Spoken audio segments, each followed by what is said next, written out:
గారికి మైక్ని hand over చేస్తున్నాము. ఇలా పట్టుకోవడం కొంచెం ప్రాక్టీస్ చేద్దాం. అందరికీ నమస్కారం. ఈరోజు మన డాకు మహారాజ్ మీ యొక్క ట్రైలర్ రిలీజ్కి ఇచ్చేసిన పాత్రికేయ సోదరులందరికీ, ముఖ్యంగా ప్రింట్ అండ్ ఎలక్ట్రానిక్ మీడియా వారి అందరికీ నా హృదయపూర్వక కళాభివందనాలు తెలియజేసుకుంటున్నాను. ఈ ఫంక్షను నేను అక్కడ అనంతపూర్లో జరుపుకోవాల్సింది, కానీ మన తిరుమలలో ఈ ముక్కోటి ఏకాదశి సందర్భంగా అక్కడ ఈ తొక్కిసలాటలో కొందరు శివైక్యం కావడం, లింగైక్యం కావడం ఎంతో కలవరపరిచింది. ఎంతో బాధాకరమైన విషయం. అక్కడ జరగవలసింది కాదు. అందుకని దాన్ని అక్కడ రద్దు చేసి ఈరోజు ఇక్కడ జరుపుకోవడం జరుగుతుంది. సరే, లింగైక్యం శివైక్యము పరమపదించిన వారందరూ వారి యొక్క ఆత్మలు శాంతించాలని వారి కుటుంబ సభ్యులందరికీ నా తరఫున, అలాగే మా సినిమా యూనిట్ తరఫున వారికి అందరికీ, మా కుటుంబాలకి మా ప్రగాఢ సానుభూతి తెలియజేసుకుంటున్నాం. ముఖ్యంగా అనంతపూర్ అంటేనే రాయలసీమ డైలాగ్ ఉంది ఇందులో. రాయలసీమ కా నామ్ సునా ఓ మేరా అడ్డా. ఎంతోమంది నిన్న ఎంతో ఆతురతగా ఎదురు చూస్తూ ఉన్నారు ఈ ప్రోగ్రాం కోసం. ఎంతో వ్యయ ప్రయాసాలు కోర్చి ఎంతో దూరం నుంచి కూడా వాళ్ళు రావడం, ఆ పక్క కడప కానివ్వండి, కర్నూలు కానివ్వండి, ఒకటని కాదు, అటు చిత్తూరు కానివ్వండి, అనంతపూర్ కానివ్వండి, లేకపోతే మిగతా ప్రాంతాల నుంచి కానివ్వండి, ఇటు తెలంగాణ నుంచి కానీ అభిమానులందరూ తరలి వచ్చారు అక్కడికి. పేరున వాళ్ళందరికీ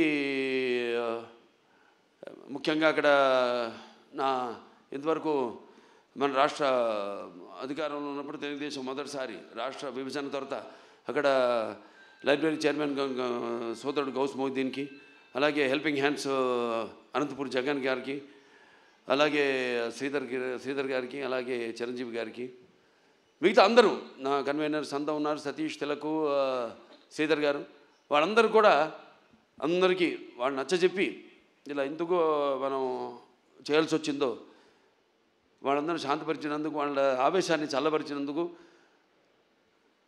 ఎప్పుడూ ఒక క్రమశిక్షణ కలిగిన సైనికులు నా అభిమానులు. భావస్వరాన్ని జన్మాంతర సౌహృదాన్ని అంటారు.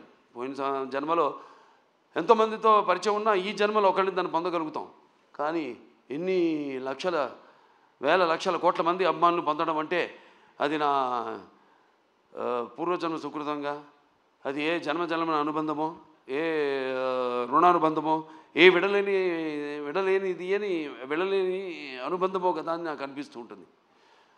నేను ఈ జీవితంలో ఎంత పొందానంటే, ముందు నేను గొప్పగా చెప్పగలిగింది, ముందుగా నాకు ధన్యమైన జన్మనిచ్చి నన్ను మీ అందరి గుండెల్లో ఆయన ప్రతిరూపంగా నిలిపినందుకు దైవాంశ సంభూతులు, అలాగే విశ్వానికే విశ్వ నట రూపం ఎలా ఉంటుందో చూపించిన నా తండ్రి, నా గురువు, నా దైవం, కారణ జన్ముడు, విశ్వవిఖ్యాత నట సార్వభౌమ నటరత్న, తెలుగుదేశం పార్టీ వ్యవస్థాపకులు డాక్టర్ పద్మశ్రీ నందమూరి తారక రామారావు గారికి, మరి అది ఆ పుణ్య దంపతులు, మా అమ్మగారు బసవరామ తారకం గారి, డింబి బసవరామ తారకం గారి బిడ్డగా పుట్టినందుకు ఆ పుణ్య దంపతులకు, అలాగే ఆ కళమ్మ తల్లికి నా కృతజ్ఞతలు తెలియజేసుకుంటూ, ఇటువంటి అభిమానుల్ని నాకు ఇచ్చినందుకు ఆ దేవుడికి నా కృతజ్ఞతలు తెలియజేసుకుంటూ, ఇప్పుడు మన సినిమాకి వస్తే డాకు మహారాజ్ ఎన్నో వైవిధ్యమైన పాత్రలు చేసుకుంటూ వస్తున్నాను. నాన్నగారిలాగా ఆయన పౌరాణికాలు నటిస్తే పాత్రలు ప్రాణాలు పోసుకున్నాయి, ఆయన జానపదాలు చేస్తే సామాజ మనోగమనాలు అయ్యాయి. అలాగే ఇట్లా ప్రతి పాత్ర మన దేశంలోనే కాదు, ప్రపంచంలో చూస్తే ఎవరు అసలు చేయని పాత్రలు ఎన్నో చేసి ఆయన అటు ఒక నటనాచార్యుడిగా, అలాగే ప్రతి పాత్రలో అణువణువును నింపుకుని నటనకు ప్రాణం పోసిన ఒక నటధీశాలిగా, మరి అటు ఆయన చేసిన పాత్రలన్నీ చూసి కూడా అటు కళమ్మ తల్లి కళకళలాడింది, కన్నుల పండుగ చేసుకుంది, గలగల నవ్వింది. అలాగే ఆ వారసత్వాన్ని పుణికిపుచ్చుకుని ఈ ఎన్నో వైవిధ్యమైన పాత్రలు, పౌరాణికాలు కానివ్వండి, జానపదాలు కానివ్వండి, సాంఘికాలు కానివ్వండి, first Indian social fiction, science fiction Aditya 369 లాంటి సినిమా కానీ, ఒక భైరవ దీపం కానివ్వండి, ఇటువంటి ఎన్నో నేపథ్యాలు ఉన్న సినిమాలు, అటు సాంఘికం, జానపదాలు, పౌరాణికాలు చేయడం జరిగింది. అలాగే ఇప్పుడు మన అఖండ అయితేనేమి, దాని తర్వాత వీరసింహారెడ్డి అయితేనేమి, తర్వాత నేలకొండ భగవంత్ కేసరి అయితేనేమి, ఇప్పుడు రేపు రాబోతున్న ఈ 12 విడుదల కాబోతున్న మన డాకు మహారాజ్ అయితేనేమి. ఇందాక చెప్పారు డైరెక్టర్ గారు, డాకు మహారాజ్ డిస్కషన్స్ అప్పుడు ఏదో ఒక లైన్ అనుకున్నాం, అది సరిగ్గా మాకు నేను కనెక్ట్ కాలేకపోతున్నాను. దానికి ఏదో ఒక పాత కథలాగా అనిపించింది. మళ్ళీ ఎందుకంటే ఆల్వేస్ రీసెర్చ్, ఎప్పుడు నా మీద నేను రీసెర్చ్ చేసుకుంటున్నా, అభిమానులు ఏం కోరుకుంటున్నారు నా నుంచి. అలాగే ఒక నేలకొండ భగవత్ కేసులో ఒక ఇన్స్పెక్టర్ క్యారెక్టర్ని నేను చెప్పడం జరిగింది. దాన్ని అంతకుముందు ఆ పాత్ర లేదు. అలా దాన్ని బ్రహ్మాండంగా మలిచారు డైరెక్టర్ అయితేనేమి, ఆ రచయితలు అయితేనేమి. అలాగే ఈ సినిమాలో కూడా ఆదిత్య 369లో శ్రీకృష్ణదేవరాయల మారువేషంలో వచ్చి కృష్ణకుమార్ని కాపాడడం, అది అలా ఉండిపోయింది. ఫ్యాన్స్ అందరి గుండెల్లో కూడా ఉండిపోయింది ఆ పాత్ర. అటువంటి పాత్రలో కనిపిస్తే నేను బాగుంటుంది, సినిమా ఫుల్ లెంత్ కనపడితే బాగుంటుంది అనుకున్నారు. సో దాన్ని నేను వ్యక్తపరచడం జరిగింది. ఏమండి, మన ఫ్యాన్స్ ఉన్నారు, ముందు వాళ్ళని డిసప్పాయింట్ చేయకూడదు. మనం నాన్నగారు ఒక సర్దార్ పాపారాయుడు అయితేనేమి, అటువంటి ఒక గెటప్లో మనకు కనిపిస్తే బాగుంటుంది అని అనుకున్నాం. అక్కడి నుంచి స్టార్ట్ అయింది కథ, మా ప్రయాణం. దాంట్లో మరి ఎటువంటి సమస్యను మా ప్రతి సినిమాలో మహిళలకైతేనేమి, వినాశ్రయం జననం నాస్తి, వినాశ్రయం గమనం నాస్తి, వినాశ్రయం జీవం నాస్తి, వినాశ్రయం సృష్టి రేవ నాస్తి. ప్రతి సినిమాలో కూడా మహిళలకు ఒక ప్రత్యేకమైన ఇంపార్టెన్స్ ఉంటుంది. అలాగే ఏదో ఒక సందేశం, మంచి సందేశం ఇవ్వాలి మనం అన్నప్పుడు దాన్ని మనం చూస్తారు సినిమాలో. మొత్తం చెప్పేస్తే ఎలా, రేపు ఏ సమస్యను మేము తీసుకున్నాం, అసలు దాని మీద మన తెలుగు వాళ్ళ గొప్పతనం ఏంటి అన్నది కూడా ఈ సినిమా ద్వారా చెప్పడం జరిగింది. ఇలా ఒక కథను బ్రహ్మాండంగా మళ్ళీ డైరెక్టర్ గారు దాన్ని కన్సీవ్ చేసుకుని, మళ్ళీ ఆయన టీము మోహన్ కృష్ణ గారు అంతా ఉన్నారు, అందరు కలిసి ఒక బ్రహ్మాండంగా ఉన్న కథగా దాన్ని రూపొందించారు. అదే మన డాకు మహారాజ్. టైటిల్ వచ్చేసరికి మన డాకు మహారాజ్ అంటే ఎలా ఉంటుంది అన్నది ఒక చిన్న అనుమానం ఉండేది. దాన్ని కూడా బాగా జాగ్రత్తగా ప్లాన్ చేసి, ఇప్పుడు ఎలాగైతే మేము ముందు టీజర్ రిలీజ్ చేసాం, టీజర్లో ఏం చెప్పాలా, కొంచెం చప్పగా ఉందనుకున్నారు. తర్వాత ట్రైలర్ రిలీజ్ చేసాం, మొదటి ట్రైలర్ పర్లేదన్నారు. ఇప్పుడు విడుదల చేస్తాం ఈరోజు అసలైన ట్రైలర్. అంటే ఏదైతే అభిమానులు కోరుకుంటారో, అభిమానులే కాదు, ఏదైతే జనం బాలకృష్ణ నుంచి కోరుకుంటారో మొత్తం అంతా పొందుపరిచి ఈ ట్రైలర్ని రిలీజ్ చేయడం జరిగింది. ఇవాళ అద్భుతమైన స్పందన వస్తుంది. సో ఒక సినిమా అంటే కేవలం ఎంతోమంది నటీనటులున్నారు ఇక్కడ. నాతో పాటు నటించిన ఒక ప్రజ్ఞా జైస్వాల్ అయితేనేమి, అఖండాలో చేసింది నాతో, అలాగే శ్రద్ధా శ్రీనాథ్, అలాగే ఊర్వశి రౌతెల, అందరూ కూడా ఇప్పుడు వాళ్ళ పాత్రలు ఎంతో అద్భుతంగా, అంటే అటు కేవలం గ్లామరే కాదు, పెర్ఫార్మెన్స్. ఆవిడంతా ఇందాక మన కెమెరామెన్ గారు ఉన్నారు ఇక్కడ, విజయ్ కార్తిక్ గారు, ఎంతో అద్భుతంగా సినిమాని చూస్తున్నారు మీరు. ఆ సినిమాలో కూడా లైటింగు స్కీము, ఒక లైటింగ్ స్కీమ్ అంటూ ఉంటుంది. దాన్ని ఎలా అద్భుతంగా మేము చేసే సన్నివేశాలకి ఇంకా జీవం పోసి, ప్రాణం పోసి ఎంతో అద్భుతంగా వాటిని ప్రజెంట్ చేశారు. డైరెక్టర్ అండ్ కెమెరామెన్ నా దృష్టిలో ఒక భార్యాభర్తలు అంటాడు. అంటే ప్రభుత్వం లాగానే, ప్రభుత్వం ఏముంటుంది, ఎన్నో స్కీమ్స్ అనుకుంటుంది, కానీ దాన్ని ఇంప్లిమెంట్ చేసేది ఎవరు? బ్యూరోక్రాట్స్. సో వాళ్ళని మనం పొందాలి ముందు, మనం వాళ్ళ ద్వారా మనం ప్రజలకి వాళ్ళ అవసరాలు తీర్చాలి మనం. అలాగే ఒక డైరెక్టర్ తను ఏం కన్సీవ్ చేసుకుంటాడు, దాన్ని ఎంతో అద్భుతంగా స్క్రీన్ మీద సన్నివేశాన్ని బట్టి అద్భుతంగా తెరకెక్కించాడు మా కెమెరామెన్ విజయ్ కార్తిక్ గారు. అలాగే ఇక మా తమన్ గారు ఉన్నారు, ఇక ఆయన గురించి చెప్పక్కర్లా. సప్త సాగర సంఘర్షణ జ్వలిత సద్భోద్భవ మాధురి స్వరాలైన సరిగమ పదనిస సంగీత సాహిత్య మధుర గీతాలు వినడానికి భాషా భేదం కానీ, ఆడమగా తేడా కానీ, ధనిక దారిద్ర్యాది తారతమ్యములు కానీ, పండిత పామరాది పట్టుబిడుపులు కానీ, అభిమాన దురభిమానులని అడ్డుకోవడాలు కానీ ఉండవన్నది నా నమ్మకం. ఎందుకు మనం సాక్షాత్ మన పురాణం నుంచి చూసుకుంటే మేనక సరస సల్లప సంగీత సాహిత్య మధుర శబ్దానికి సృష్టికి ప్రతి సృష్టికర్త అయిన విశ్వామిత్రుడే ప్రపంచానుభూతికి వచ్చాడని, లేకపోతే శ్రీకృష్ణుని వేణు నాదానికి ఆవుల మంద మేపు మాని మోకరిల్లాయని, నేటికి నాదస్వరానికి పావులు సైతం పడగలెత్తి ఆడటం చూస్తున్నాం మనం. అలా ఒక సంగీతం హిట్ అయితే ఆ సినిమా సగం హిట్ అయినట్టే. ఇక తమన్నా కాంబినేషన్ చెప్పక్కర్లేదు. అఖండాతో సబ్బూఫర్లు బ్లాస్ట్ చేశాడు. ఇప్పుడే ఇక్కడ ఈ మన ట్రైలర్ చూపించినప్పుడు కూడా స్పీకర్లు పడిపోయినాయి ఇక్కడ. సో అంటే నేను చెప్పేది కథను బట్టి ఎలా సినిమాకి ద్విగుణీకృతం చేయడం. సినిమాలో ఉన్న మేము ఎంత నటించినా, డైరెక్టర్ ఎంత తీసినా, ఒక కెమెరామెన్, ఒక మ్యూజిక్ డైరెక్టర్, ఒక ఎడిటర్. ఈ సందర్భంగా ఎడిటర్ రూపన్ గారిని, నిరంజన్ గారిని నేను మెచ్చుకోవాలి. అద్భుతంగా చేశారు వాళ్ళు, చాలా అద్భుతంగా. ఎందుకంటే ఈ సినిమా అనేది వీళ్ళ ముగ్గురు చేతుల్లో ఉంటుంది. మనం చేసిన తప్పులు అయితేనేమి, లేకపోతే మనం యాక్టింగ్లో తీసిన విధానంలో అయితేనేమి, లేకపోతే చేసిన విధానంలో అయితేనేమి, ఏమి కొన్ని కొన్ని చిన్న చిన్న లోటుపాట్లు ఉన్నా అవన్నీ కవర్ చేసేది వీళ్ళు ముగ్గురే. అద్భుతంగా చేశారు వాళ్ళు. వాళ్ళకి అప్పగించిన పనులు వాళ్ళు అద్భుతంగా న్యాయం చేశారు వాటికి. అలాగే ఇక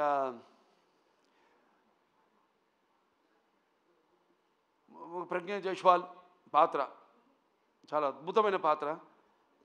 ఏదైతే ఆవిడకి ఉందో ఇమేజ్, మా కాంబినేషన్ ఏదైతే ఉందో, ఆవిడ అన్ని పాత్రలకి సరిపోతాను నేను అంటలా. కాకపోతే మా కాంబినేషన్ ఒక గౌరవం ఉంది, మా ఇద్దరి కాంబినేషన్కి ఒక ప్రత్యేకమైన స్థానం ఉంది. మేము కనబడితే ఒక హుందాతనం, ఒక ఆరాధనా భావం కలుగుతుంది ప్రజల్లో. దాన్ని మేము అలా ఇక్కడ దాన్ని ఆ పాత్ర అలా వచ్చింది. ఆ పాత్రకి ఎవరు బాగుంటారని అనుకున్నప్పుడు వెంటనే డైరెక్టర్ గారితో, మన నాగవంశీ గారితో చర్చించడం జరిగింది. వెంటనే ఆవిడ అంగీకరించడం, నమ్మకం, నా మీద నమ్మకం. ముఖ్యంగా కథ కూడా పెద్ద అడగదు ఆవిడ, ఓ అని ఒక నమ్మకం. అలాగే ఇక మా శ్రద్ధా శ్రీనాథ్ గారు ఉన్నారు. ఇక very versatile and very potential artist. ఎన్నో ఎక్స్ట్రాడినరీ పర్ఫార్మెన్సెస్ ఇచ్చిన, అంటే అవకాశం దొరికినప్పుడు జారబెట్టకుండా అద్భుతంగా తను ఇంతకుముందు సినిమాల్లో తన టాలెంట్ ఏదో తను ప్రూవ్ చేసుకుంటూ, ఏదో వచ్చే సినిమాలు ఒప్పుకోకుండా చాలా జాగ్రత్తగా తనకి మంచి పేరు వచ్చే పాత్ర అయితేనే తను ఒప్పుకోవడం. అలాగే ఈ సినిమాలు చూస్తారు రేపు, ఎంత అద్భుతమైన పాత్ర ఆవిడది. అలాగే పేర్లు కూడా అలాగే కుదిరినాయి. ఈవిడ నందిని సినిమాలో కూడా ఆ టైపే, నందిలాగే. అంటే మన అఖండ స్టార్ట్ అనగానే ముందు కొమ్ములతో ఎలాగో అటువంటి పాత్ర సినిమాలో చూడటానికి బయటేమో చాలా డెలికేట్గా ఉంటుంది. అలాగే ఈవిడ పేరు కావేరి సినిమాలో. అంటే సినిమాలో దేనికోసం పోరాడుతున్నామో, ఏ ఇష్యూ మీద పోరాడుతున్నామో దానికి తగ్గ పేరు అలా కుదిరినాయి అన్నీ. అలాగే మన ఊర్వశి రౌతెల ఆవిడుంది. పాటే కాదు, పాటతో పాటు చాలా మంచి పాత్ర ఆవిడది. ఎలా చాలా చూస్తారు రేపు సినిమాలో ఆవిడ క్యారెక్టర్ కూడా. ఫైట్లు చేసింది, నాతో డాన్స్ చేసింది, అటు పర్ఫార్మెన్స్ చేసింది, ఇటు అందంగా కూడా ఉంది. సో అందరూ వాళ్ళ పాత్రలు ఎంతో అద్భుతంగా, ఒక శిల్పి చెక్కిన శిల్పంలాగా అద్భుతంగా వాళ్ళ క్యారెక్టర్స్కి న్యాయం చేయడం జరిగింది. ఇక మా ఫైట్ మాస్టర్ వెంకట్ మాస్టర్ గారు ఉన్నారు. ఇక ఆయన టోటల్గా అన్ని సినిమాలు వదిలేసుకుని ఈ సినిమా కేవలం ఫైట్లే కాదు, సీన్స్ అప్పుడు కూడా అక్కడే ఉండి అంత డెడికేషన్, మంచి సినిమా చేస్తున్నాం, ఓ మంచి సేవ చేస్తున్నాం, మన కళామందరికి మంచి ఒక సినిమా ఇస్తున్నాం, మనం అందిస్తున్నాం అన్న ఒక తపన. దాంతో ఆయన అన్న సినిమాలన్నీ కూడా క్యాన్సిల్ చేసుకుని ఈ సినిమాకి ప్రత్యేకంగా సీన్లప్పుడు కూడా ఉండి మరి అద్భుతమైన చూశారు విన్యాసాలు, అలాగే పోరాటాలు అద్భుతంగా ఆయన సమకూర్చడం జరిగింది. థ్యాంక్ యూ మాస్టర్ గారు. అలాగే ఇక మా డాన్స్ మాస్టర్లు ఉన్నారు, శేఖర్ మాస్టర్ గారు, శంకర్ మాస్టర్ గారు. వాళ్ళు ప్రతి ఒక ఆయనేమో థీమ్ సాంగ్ చేయడం జరిగింది, శంకర్ మాస్టర్ గారు. శేఖర్ మాస్టర్ గారేమో మా రౌతెల ఊర్వశి రౌతెల నా పాట ఆయన కంపోజ్ చేయడం జరిగింది, డాన్సు. ఇంకా మోహన్ కృష్ణ గారు మంచి కాలక్షేపం నాకు. ఆయన అక్కడ లొకేషన్లో రకరకాల విషయాలు మాట్లాడుకుంటూ ఉండేవాళ్ళం. డైరెక్టర్ గారు చెప్పారు ఇందాక, త్వరతో బయట పెడతాను ఏమిటని ఆ విషయాలన్నీ.